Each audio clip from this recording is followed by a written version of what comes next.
Welcome everybody. The next speaker is going to be Miikka, Otter, Saukko. He's going to be talking about the MITRE, introduction to MITRE ATT&CK framework. This talk of his is, it was initially planned to be a 45 minutes, hour-long talk, but it's now you get the really kind of condensed version of it in 20 minutes.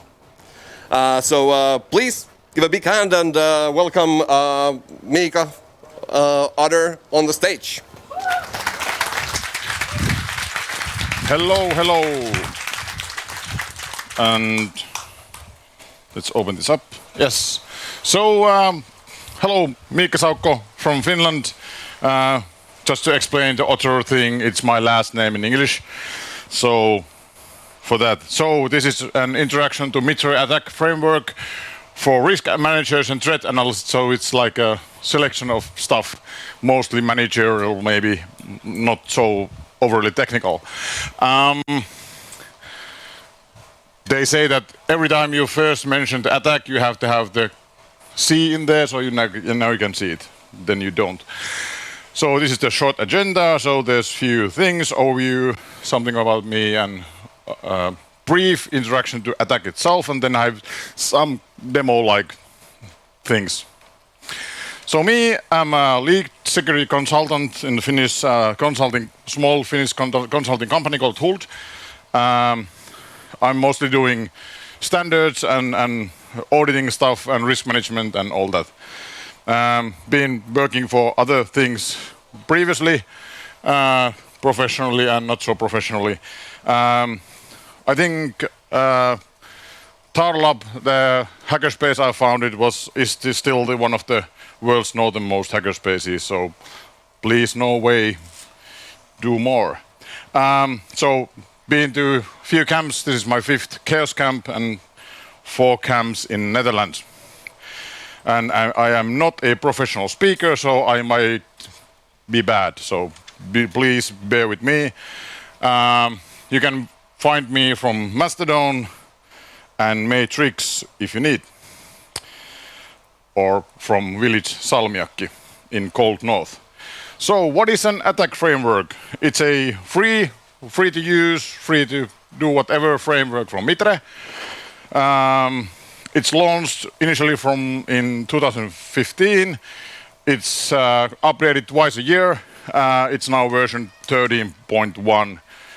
It's always 0.1, the kind of year's second version. It's updated now in summer to the kind of second time for this year.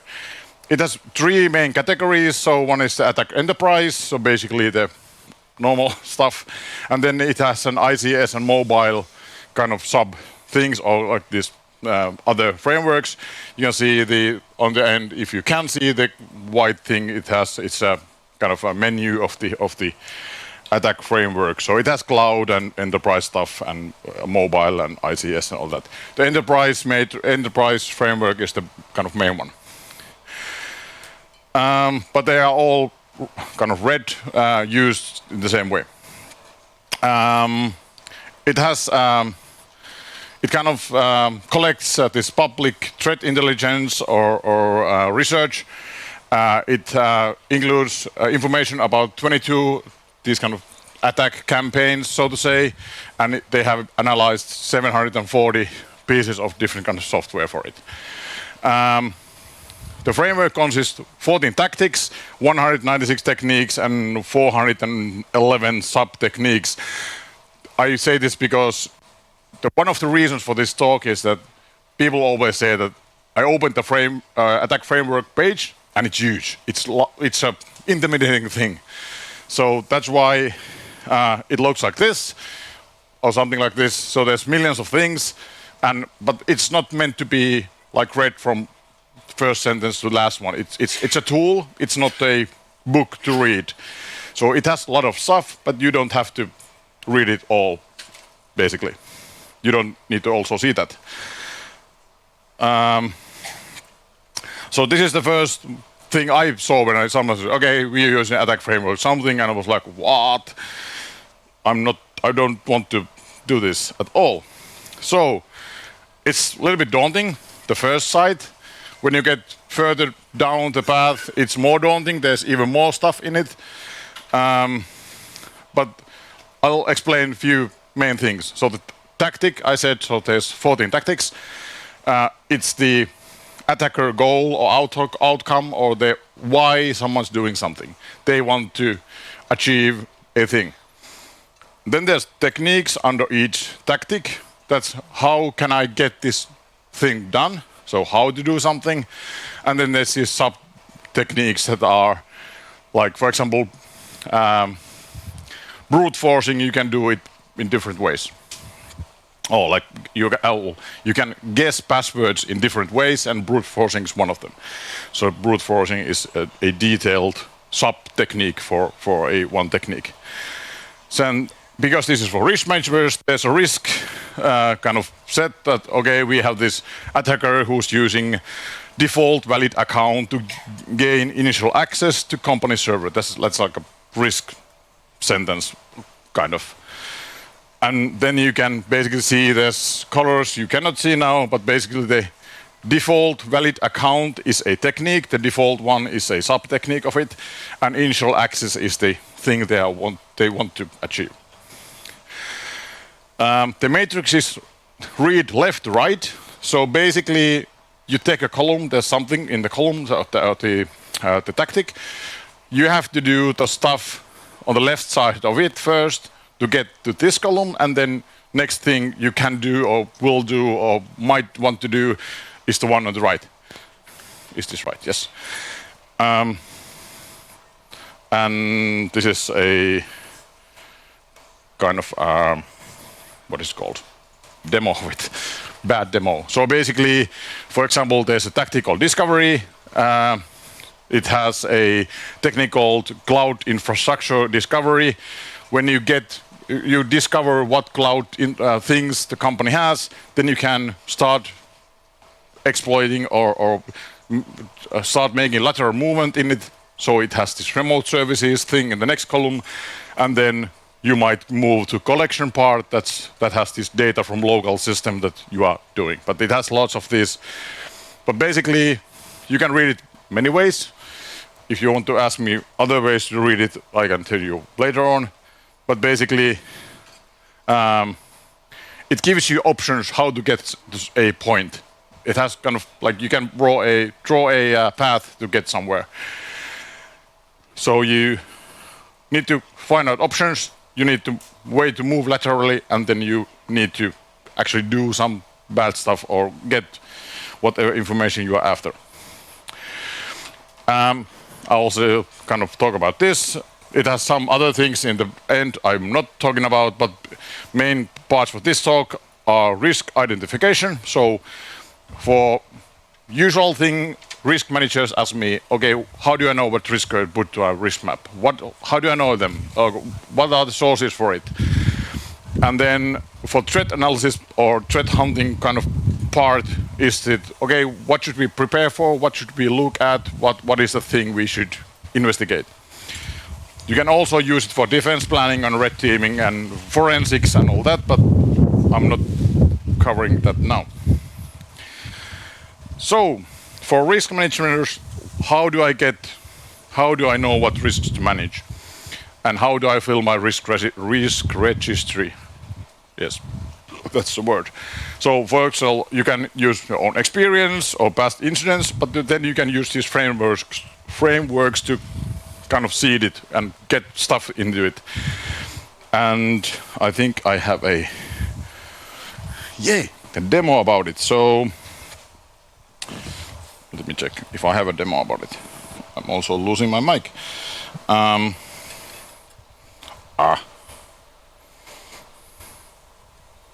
What did I do? Now I yes. This was something I was not. Yes, I'm in the right place. So basically, for example, what do you do for initial access? There's these things. There's drive-by compromise, exploit public-facing application, external remote services, And then, for example, these are the things you can put into your risk thing, or you can like start from this. So these are basically risks someone somewhere has already been using for doing bad stuff somewhere. Of course, you need to. It's not you cannot just pick up stuff from here. You have to do some manual like thinking. Then I had some. I can't use it. Sorry. Yes. So then the second usually questions from risk managers is that I have a mitigation. We have a firewall. We are doing something. Does it cover something? What does it cover? What can we do with this mitigation part? And if this mitigation part thing, firewall, something costs a lot of money, can we get rid of it? If we get rid of it, what happens? What are the kind of risks? What happens if we get rid of this one thing? The kind of easy way to show find it is to go from there's this menu called mitigations, and then you can select enterprise from the mitigations menu. It has all these different ways of mitigating risks, for example. And then, for example, if you select network segmentation from the mitigation, there's a long list of things. You can see what techniques are addressed by the mitigation. It says, for example, networking segmentation can be used to isolate infrastructure components, and it's for adversary in the middle, or some people know it as bad guy in the middle technique. So basically it has some, if you need to explain yourself why you are using this amount of money to your board or manager or whoever, you can say, okay, we need network segmentation because these things, and there's quite many things. Well, I'm pretty sure people know what network segmentation is. If you don't, come ask me later. So basically you can use it to kind of find out what kind of things that mitigation can be against, let's say, yeah. Then about the threat analyst part. What are the threats we should prepare for? What are the things we should do in this company? For what should I, as a threat hunter or threat analyst, do? There's this another tool, Attack Navigator. I'm going to show you. It's also from MITRE, but it's different. I have a link. It's in GitHub IO, so it's this interactive thing. So you can use this, create new layer. It has this same daunting thing, but then there's a search you can use. Searching, for example, password, and it will show you everything that has password in them. So basically it has 67 techniques that matches password somehow, and it has some other, like it has some mitigations. There's one campaign identified that's a SolarWinds compromise. It uses passwords for doing something, and then there's 14 pieces of malware that steal or do something with your passwords. And then we can, for example, from techniques select all, and then it will highlight those things in the map you cannot see properly. And if you take, for example, there's brute force. Brute forcing is a one technique for credential access, and then there's 3 sub things for brute force. So there's credential stuffing, password cracking, password guessing, and password spraying. Those are the main password kind of things you can do bad things about.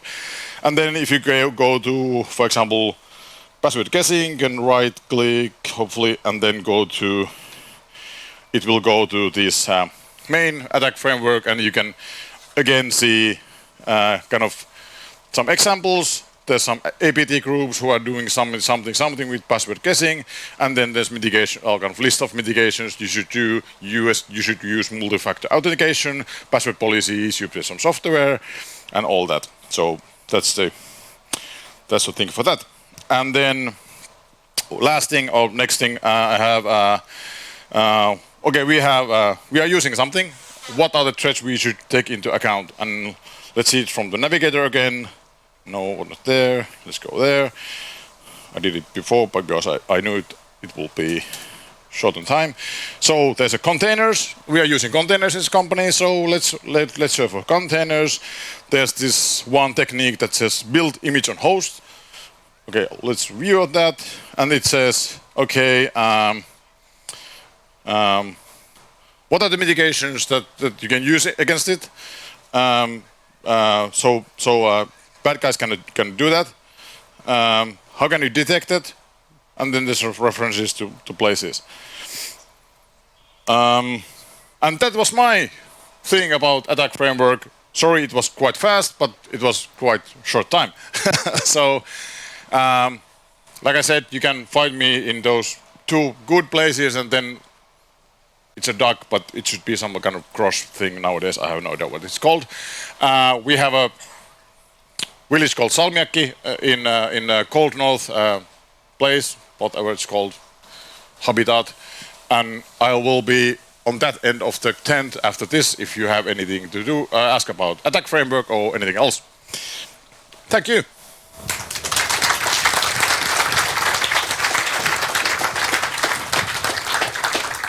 So yeah, thank you, Otter, for this. So please, we are limited with time, so please reach out to him through these channels. So those who cannot read the slides, the channels where you can find him as Otter, Nick on the Matrix, and Otter at Chaos Social. Was it? In Mastodon. InfoSec Exchange and Chaos Social. Both. Okay, you have both, like InfoSec Exchange and Chaos Social. Yes. Perfect. So big hand of applause for Miikka.